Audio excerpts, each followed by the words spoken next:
Nagsisidatingan na mga taga-Tondo, Maynila para sa feeding program na inihanda ni Pangulong Rodrigo Duterte sa Delpan Gym. Nakatutok doon live si Cesar Apolinario sa... Mel, mula kaninang hapon ay dagsana ang mga residente ng Tondo. Partikular yung mga taga-Isla Puting Bato dahil nga inaasahan ang pagdating ng bagong upong Pangulo na si Pangulong Rodrigo Duterte para sa isasagawa nilang Solidarity Dinner. Oh, kitang-kita yun, no? Binoto nyo ba?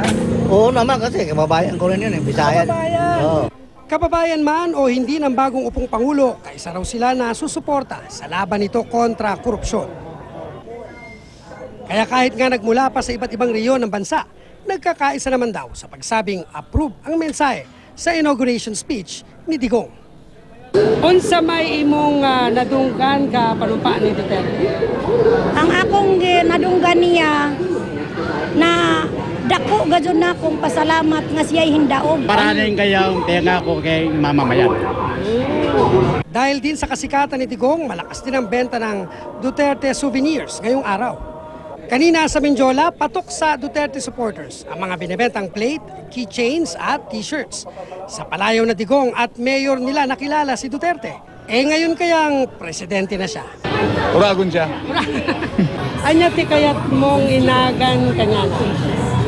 Kaya't mga ilagang kanya na lakay. Lakay Duterte. Hindi na kailangan na marami-raming katawagan o ano. Wala sa pangalan. Wala yan sa pangalan. Nasaan? Nasa gawa yan.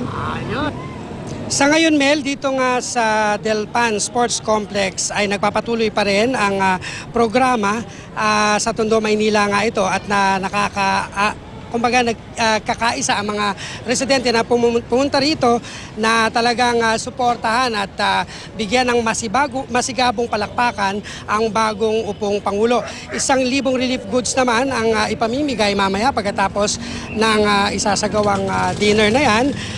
At sa ngayon ay hindi pa rin nga dumarating dito ang bagong upong Pangulo kaya excited na ang mga residente. Kabilang sa mga inimbitahan dito ay may 500 residente ng Isla Puting Bato at tenement area. Rito pa rin yan sa Tondo. May 10 residente ang inaasahang magbibigay ng talumpati na laman ng mga nais nilang ipatupad ni Pangulong Duterte. At sa ngayon, Mel, ay yung mga tao may mga narito pa rin sa labas pero hindi nga makapasok. Ang ginawa kasi ay nagbigay sila ng parang ID, no? Nagkaroon ng ID system dito para hindi magkagulo dahil yung hawak nilang relief goods ay may 1,000 lang, Mel. Maraming salamat sa iyo, Cesar Apolinario.